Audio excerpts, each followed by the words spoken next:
Fuck, I can't quite see the screen, but roughly, I am living. Where am I? Can I put my hand there? Yeah, I'm right about. You can see where my finger is. Basically, right behind my fingers, where I'm currently living. Way the hell over there. And I've never ran around any of these mountains back over here, anywhere around here, so I'm starting to get to know them now. Anyway, let's get some knowledge shared. More knowledge. I'm behind in sharing knowledge. Listen to this one. Here's a title. 2 Bigfoot encounters. One is incredible. I think they all are. Hey man, just found a YouTube channel 3 weeks ago, and I've been binge watching your channel since then. Please feel free to use my name at any time on the broadcast. Alright, what's your name? Doug Messer. Okay, Doug, thanks for that. I have 2 stories. One is mine, the other is from a friend of mine who's a pastor at a church. Therefore, I cannot tell this story in fear of excommunication from the church.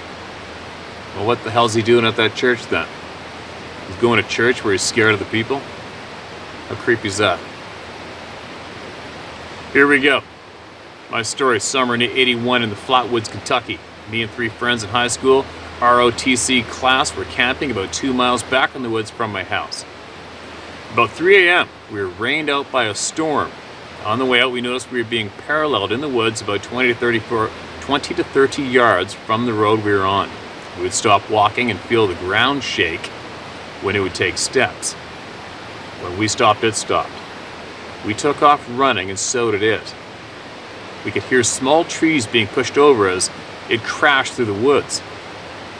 Once we ran to my house, my 3 friends dried off and slept on the couches in the living room. I went to bed in my room, but as I lay down on the bed, about 5 feet away from me on my bedroom window was a huge hand, palm on the glass. I noticed the size was about 12 to 16 inches long from heel of palm to end of fingers. The fingers looked to be about the size of kielbasa sausages. Strange, I know, but that was the first thing that registered.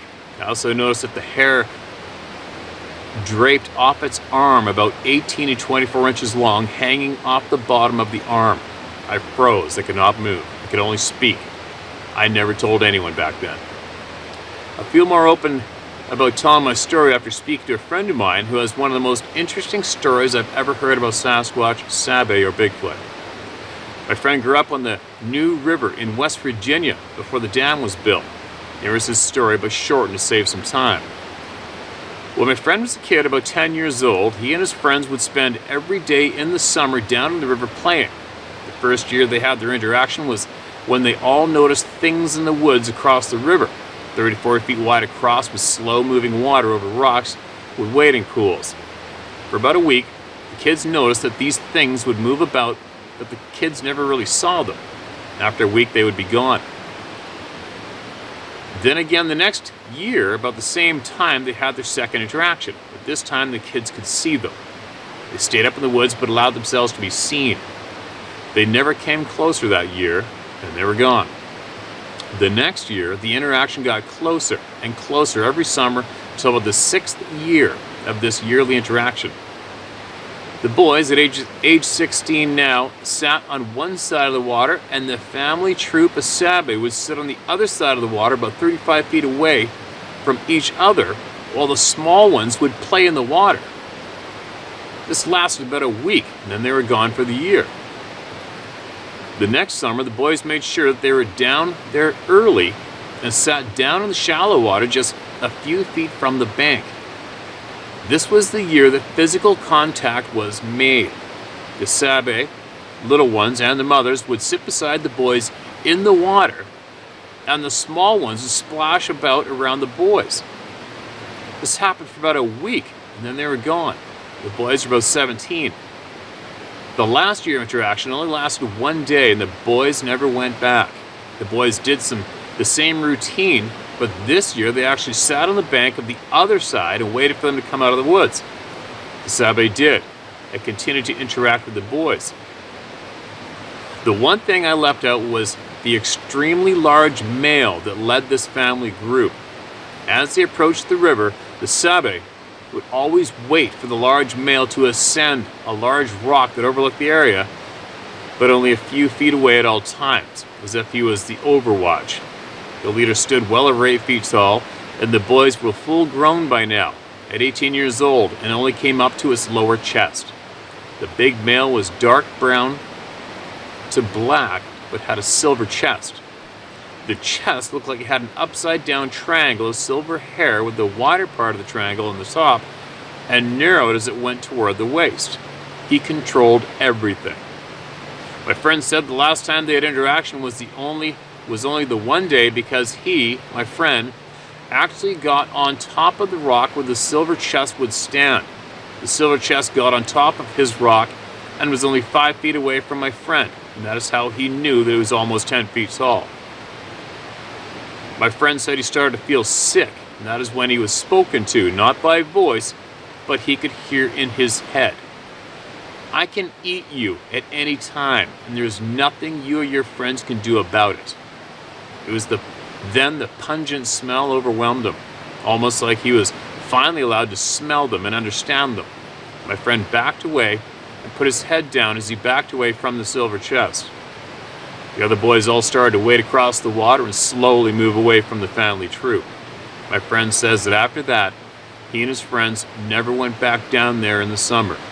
My friend told me this story about 18 years ago, but he is still involved in the church and refuses to come forward in fear of being excommunicated from the church. I respect his wishes, and I trust this man beyond a shadow of a doubt. Why? Because I know what I saw. Thank you for doing what you're doing and allowing others to tell their experiences. I have my own thoughts on what these beings are. In Genesis 6, the Bible talks about sons of God having sexual interaction with human women and their offspring, were known as Nephilim or giants. These beings were human-based with angelic mix. But also in the Dead Sea Scrolls, Book of Giants, and in the Book of Enoch, it talks about the 200 Watcher angels who mixed their DNA, so to speak, into animals, creating their own creations like they did with the women in Genesis 6. This time they used animals. And these offspring were known as the beasts. So if I take a polar bear and a black bear or a grizzly bear and then interject angelic DNA, or however the angels did it, I would get a hybrid creature. If I have a polar bear that lives in cold areas and is white and interject angelic whatever into it, and I do the same with the brown bears, black bears, and other bears, the result could be a common factor of the equivalent to a Yeti. Cold areas and covered in white fur, angelic in nature, what makes them able to dimension travel. As to brown bears or black bears could yield a similar creature of dark fur and lives in temperate climates in woodland areas, and also shares the same angelic connection to allow them to also be able to disappear at any time. Is this how they came to be? I don't know. Just a theory from studying them since my first interaction as a freshman in high school. I just know whatever they are, they're here, and then they're gone. But I've heard so many different connections with lights, UFOs, cemeteries, and other strange phenomena that unidentified ape species is pretty much a no-go for me. Thanks again. You can use my name on your show. Doug Messer, Flatwoods, Kentucky. 55 years old, 20 years as a registered nurse, 84 to 93 as a U.S. Army and Reserve veteran. Doug, you're a brave man. A brave, honest man. Thanks for sending that in. What a frickin' crazy story, man. Your friend sharing that, he's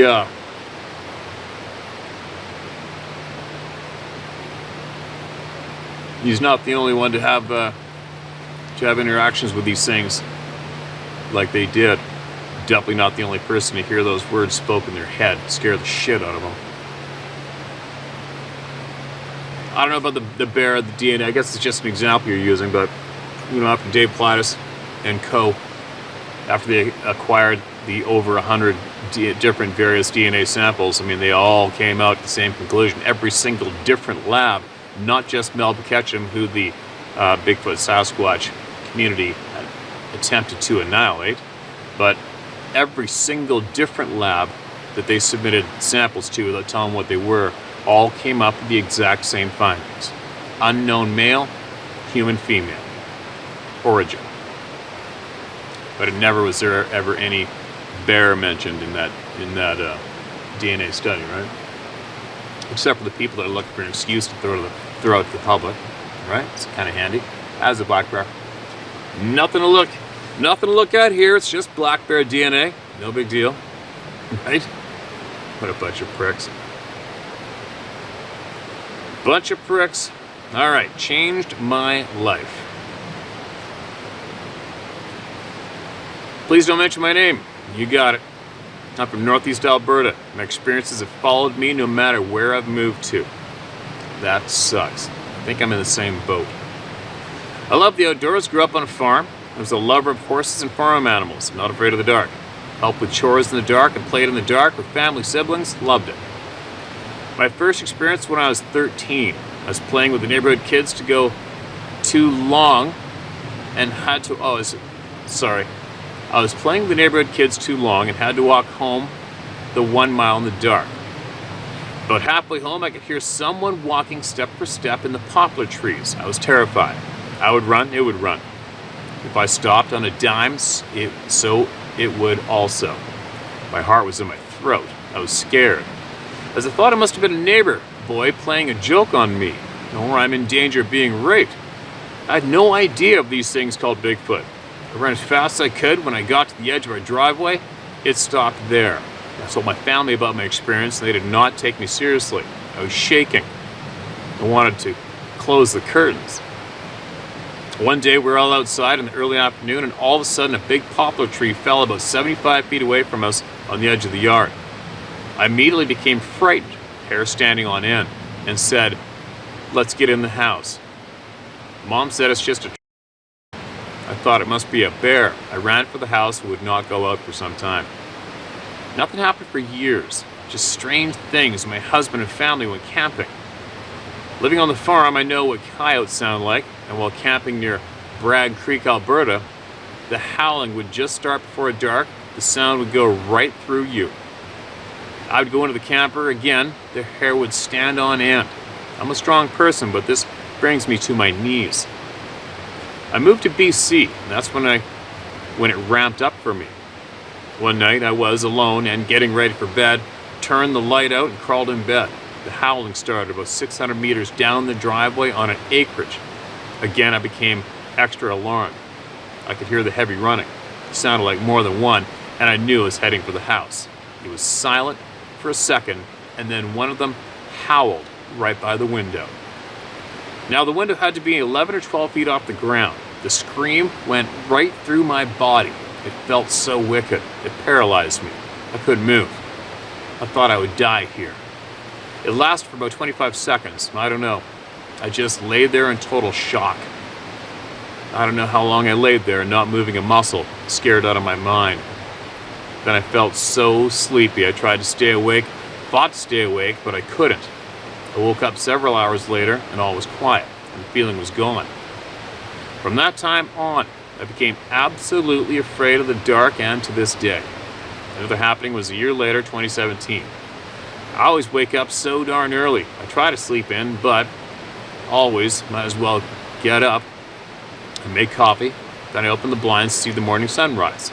Also, deer sometimes sleep close to the house, and I love seeing the big family. But this time, when I opened the blinds, standing there, 50 feet away, was a Bigfoot at least 10 feet tall. I could not see if it was male or female as the light was low. It was black, slim, not heavy and muscular, broad at the shoulders, from what I could see. I slowly closed the blind and said to myself, no, I don't want to see you. I've had growls in my bedroom window numerous times, and I freeze in place, hair on end. So, want these things to stop following me around. I moved back to Alberta, major city, and I could hear the howling from a city park after I go to bed shortly. Oh God, please no. I recognize the howling. How they know I am here. I think there is more to them than meets the eye. I want to go for walks in the parks, for exercise, but will not by myself. This is no different than all your emails sent into you. I still travel by myself, but I make sure that I'm at my destinations by the last light of day. I wish you well. I watch your YouTube videos. I admire how you have not let these darn things stop you from going into the wilderness. Thanks for reading, if you happen to. Thank you for sending that in. I totally feel for you. Feeling like it's that shit's following you around. It seems to a lot of people, right? I don't know why. I don't know why.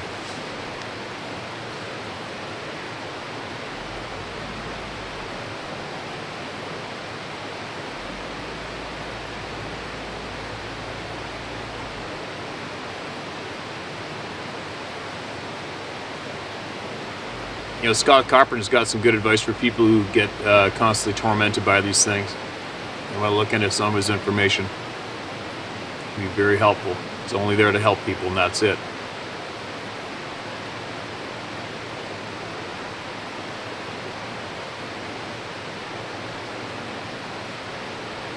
It's funny, once you know these things are real, it's pretty hard to not constantly look to see if something's standing there watching you, right? I don't think it's possible for anyone to not look once you know they're there. Once you know they're there, and you become a member of the Club of No Return, there's no going back. It's not possible. Vancouver Island. That's where it happened to me the first time. And that's where I am now. Alright, let's get some shares going here. What do we got?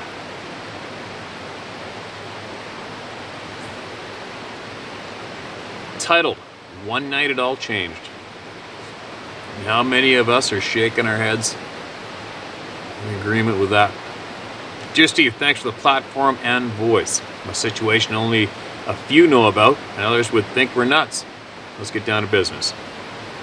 My late father was a Marine Corps Scout sniper. He taught me long-range shooting out past 800 yards at a young age. We would go hunting for deer, elk, black bear, with an average distance of 500 to 600 yards.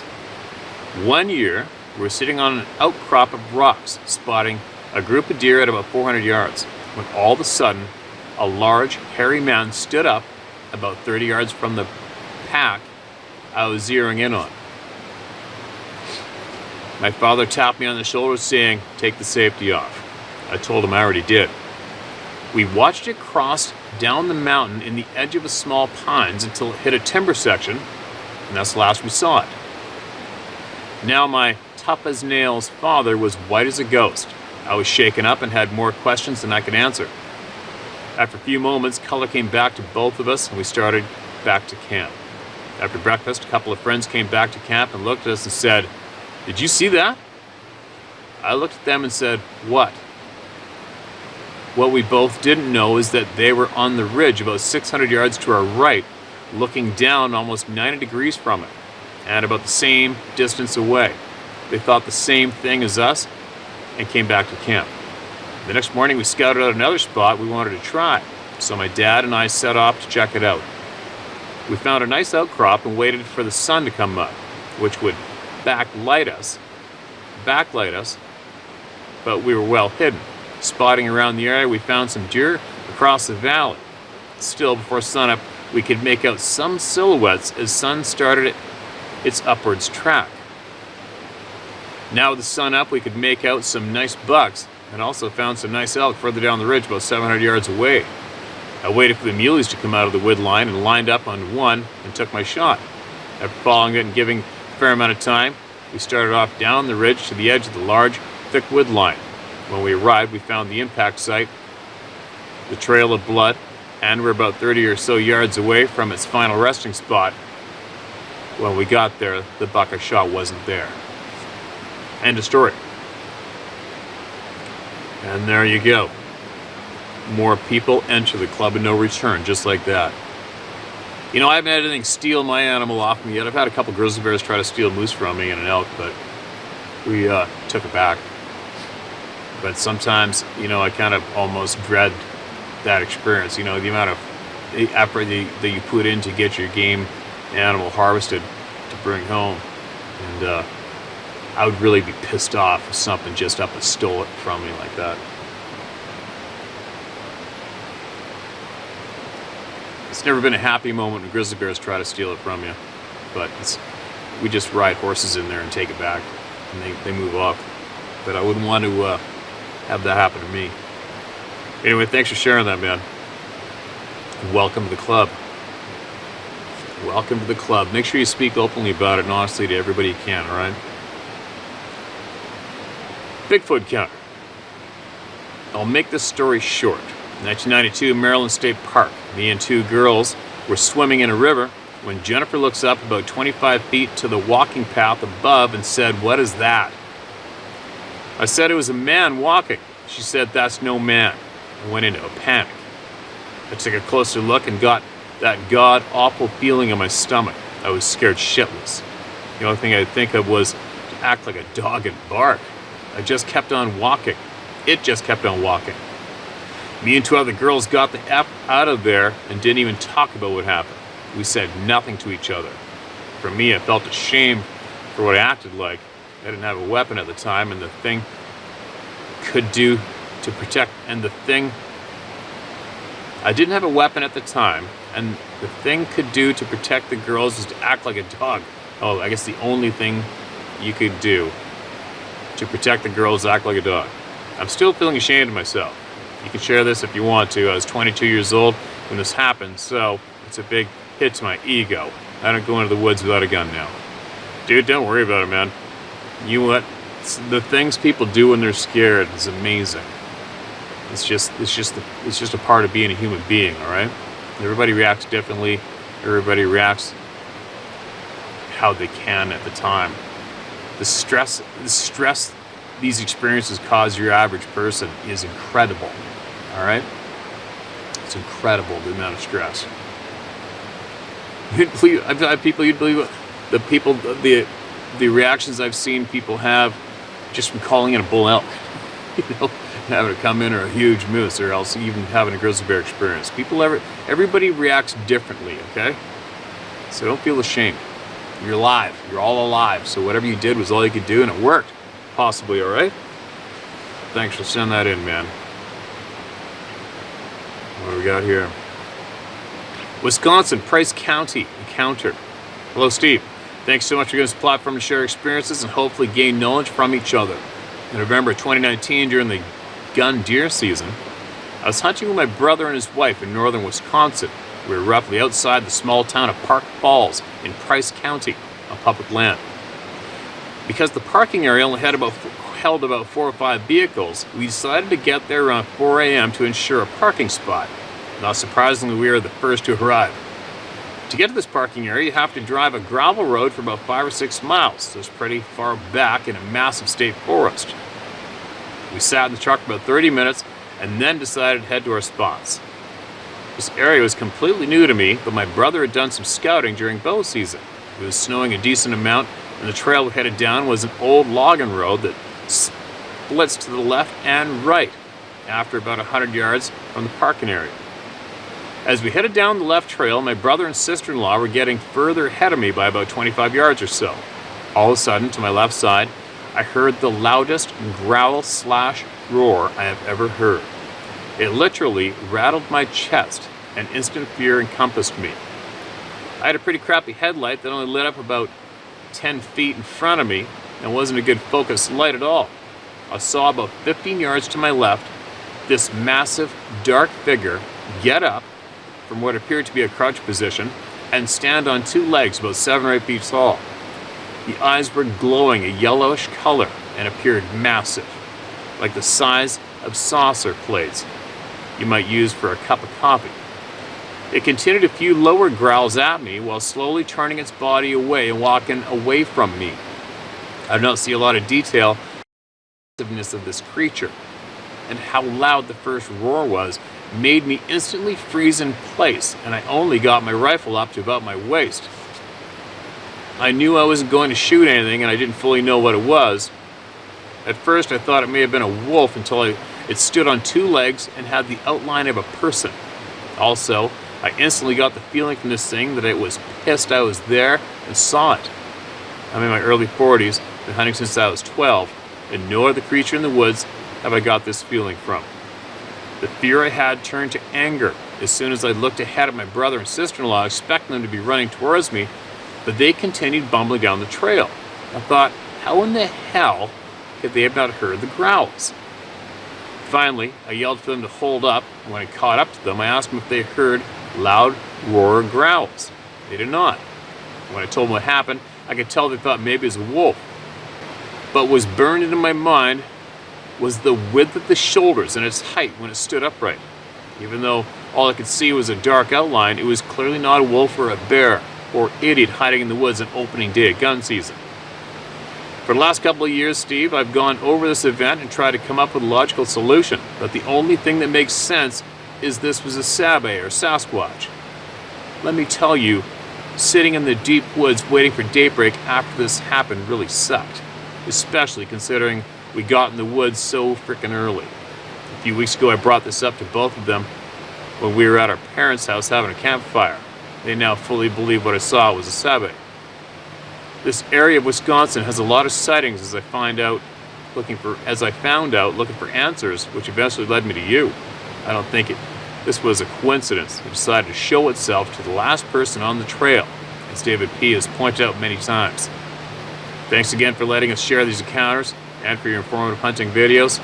Take care and God bless. I can't remember if you said to use your name or not, so I won't. But thanks for sending that in, man. It's funny. It's funny how it varies. A friend of mine who owns a fishing lodge up in Cayuga, British Columbia, and he was guiding late season coho. What they do is they take inflatable boats and they go up a remote river and they fly fish or spin cast, whatever the client wants to do. But typically they fly fish for fall run coho, which is right about now. And they had gone up there, left the other fisher people. They left the Zodiac. He took another client. And they hiked way up the river. I believe he said around 400 or 500 yards, and they're around the bend from my side of the people back in the Zodiac. If anybody doesn't know what a Zodiac is, it's an inflatable rubber boat with a jet drive outboard in the back, so you go up the river. And he told me that they had this ridiculously loud, terrifying roar / scream come out of the woods above them on the other side of the river. And they turned around to get the hell out of there. And he told me that when they finally made it around the bend, they could see another 300 yards down to the Zodiac. The other people had already got the boat back in the water and were getting in it and getting ready to take off, because they heard it that loud and clear too. But it is funny how other people mention that only some people will hear it and some won't, right? It's like last fall when we had a few things happening where we went elk and moose hunting. And a friend of mine who is he studied psychology for years and got his degree in university back in Ireland. And he clearly heard that tree getting absolutely blasted right, like he said it was coming from right where I was, where I'd walked and left him to go get the quad. And he said it was coming from right where I was, and I didn't hear nothing. And I never walk noisy, ever. I never ever walk noisily in the forest, and he said he didn't hear the quad motor at all yet, and I couldn't have been there quite to the quad yet. But it is odd, isn't it? Sometimes some people can hear something and other people in the immediate area don't hear nothing. It's very, very confusing.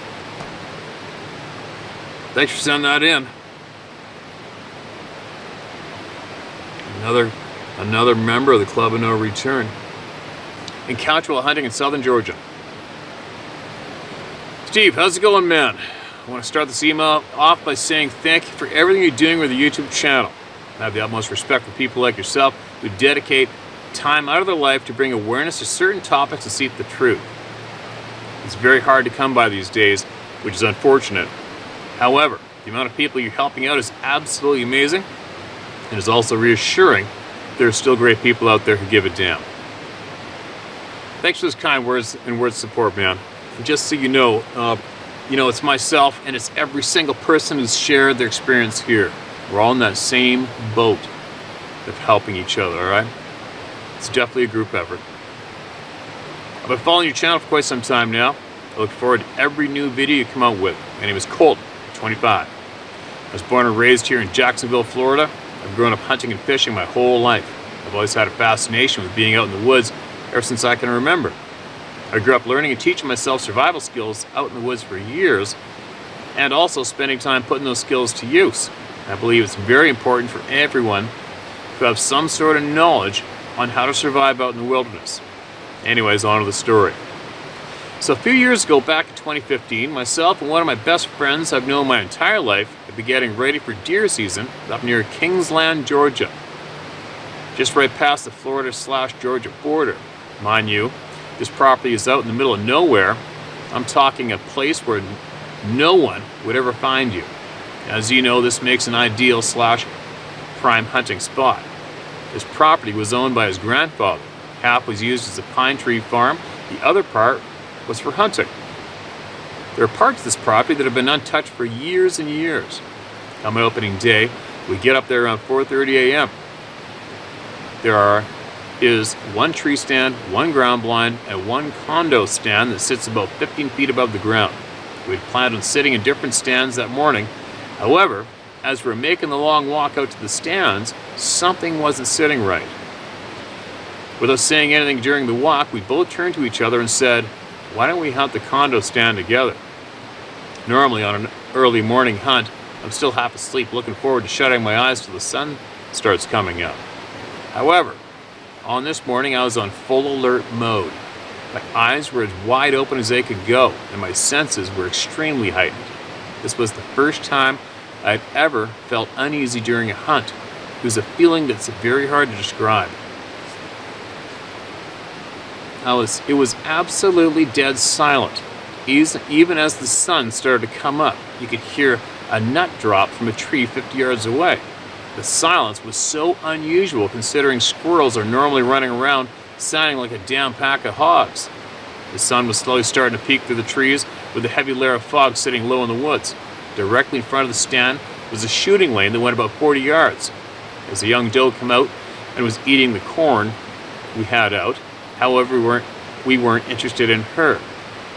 A few moments later, this god-awful scream/roar/yell came out about 60 yards in front of us. Steve, when I tell you I've never heard anything like this sound before, it's because I haven't. The sound lasted for a little over 10 seconds, then a few more short bursts of it as it started barreling through the woods towards our direction. We were both frozen in our chairs, eyes glued back, and looked at each other like, what in God's name is that? The first words out of my mouth was that a effing lion, bro? My buddy looked at me in disbelief, not saying anything. The sound was absolutely terrifying and shook everything around us. There's no animal in south Georgia that makes a sound like that. After it charged through the woods in our direction, it stopped for a moment. The doe took a right turn and bolted through the woods doing a button hook. The thing that had stopped all of a sudden did a few more of its roars/yells and bolted to where it was parallel with the shooting lane about 30-40 yards from us and took off in the direction of the doe. You could hear this damn thing for another 150-200 yards. It never was close enough to where we could see it. Plus the fog mixed with the sun rising to our face made it difficult to see very far into the woods. We didn't see anything else that morning, unfortunately. We got down for the morning hunt to go check out the area this thing came from, where we thought we first heard it was this area in the middle of the property which had tons of leftover timber and mulch. There was clearly a significantly large path of brush that looked like a damn tractor had knocked over around that area that matched up with where it was running. About a month later, near the skinning rack, there was the biggest pile of shit I've ever seen. It wasn't black bear scat or anything of the nature either. Me and my buddy still talk about this incident every once in a while after a few beers. And after the few years that have gone by, it's still extremely vivid in both our minds. Thankfully, this experience has not kept myself or him from going back out in the woods and hunting. For anyone listening, if there's any experience like this, don't be afraid of getting back out there. We can't let these beings keep us from enjoying things we love doing. Thankfully, I haven't had any more encounters, and every time I'm out in the woods, I don't let any of those thoughts cross my mind. It's very important to compartmentalize your thoughts when you're focusing on certain tasks at hand. As for you, Steve, I thank you again, sir, for everything you're doing. You're a great man, and I look up to you. One day I hope I'm able to go on a hunt with you. Ever since I first started watching your hunting videos, I've wanted to go on one of your guided hunts. Keep up the incredible work, Steve. Much love and respect. Stay safe out there. Colton. Thanks for that share, Colton. Thanks for that share, man. Thanks for sharing that with everybody. And thanks for giving everybody the encouragement to not quit doing what they love. It's very important. I'm so glad to hear that you and your buddy are still out there giving her. Still doing it. And one of these days, you know what I'd like to do? As soon as the dark powers that be stop with all this horse shit about travel and borders and control, I would love to go down south again and just do a great big tour during the entire hunting season and go down there and meet a whole pile of people from this channel and go hunting and share stories and share the time of the hunt together. You know, I think that'd be really cool.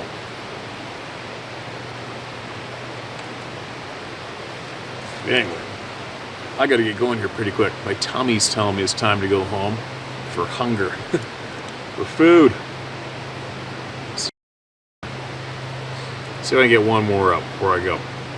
Invisible thing in the woods. Here we go again. Hey Steve, I'm not a writer, so please excuse me. My name is Joe, and I've been in the woods hunting and the Marine Corps my 56 years of life. I live in west central Wyoming. Last year I was deer hunting. It was an early November evening. The sun was setting and the full moon was already in the sky. I was standing by a ravine watching some small fawns walk in the ravine when I heard something much bigger walking past me, going up towards the top of the hill. Now there was only 50 feet from my position to the cattle pasture and sparse woods between. I could hear something walking in the leaves 20 to 30 feet from me on the other side of the ravine, yet I couldn't see it. I stood there and watched. The leaves weren't moving, but I could clearly hear something walking. I decided to take 3 steps up to see if I could spook whatever this was. When I did, it ran up farther and then came back towards me from what I heard, but still I couldn't see it. So I decided to stomp up another 20 or 30 feet, breaking branches as I moved. Again, it moved away, then it came back towards me. I repeated this one more time until I was straight across from a wash that ran into the ravine. I could see the entirety of the wash and could still hear the large sounding thing in the wash, but I couldn't see anything. I had a feeling that whatever this thing is, it's trying to get me to come into the ravine. I fought the feeling of curiosity off and got the hell out of there and have never been back. I'm still curious of what it could have been. I'll probably go back there soon, but I won't be alone. Thanks for all you do, and it does help to talk about it. P.S. I've told people, and not one person has laughed at me. Joe, thanks for that email, man. I don't have any experience of myself with anything of that sort, although by the sounds of it, thousands of people have. Don't forget that one woman sitting in a tree stand actually filmed it, but she saw something, but she didn't, but she did, right? You see something is somewhat invisible, and that is some scary shit. And especially if you feel that thing is trying to get you to go in the ravine. I suggest to anybody, if you have something similar like that happen to you, get out of Dodge. Just turn around and get out of Dodge and go away from that area. Just go away.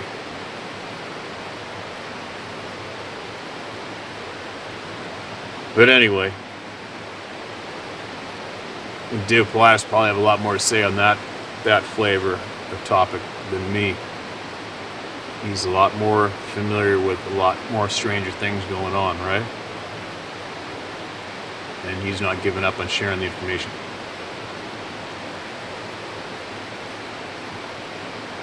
it's time to go. Time to go. Things to do, food to eat as soon as I get home. Barns to build. I gotta go help a neighbor put a roof on his house tomorrow. I gotta continue trying to get my barn done, and then and squeeze out some more email shares as well. Every chance I get, I'm gonna keep getting every single person's voice heard here. Every chance I get until we get to the end of the list, if that's even possible. We'll see, won't we? And then I'll take you guys on adventure up north again when I go. Here we go. I'll take a quick look around, see where I am here, and what I've been looking up. We're looking up at that tree line when I look.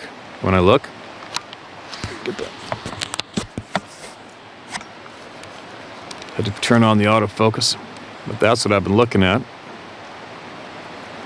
for the hell of it, out of habit. I normally do anytime I'm anywhere. I'm always checking the timber edge.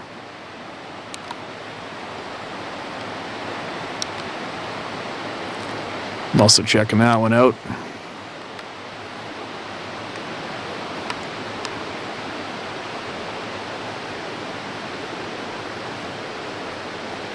There you go. I'm out of here.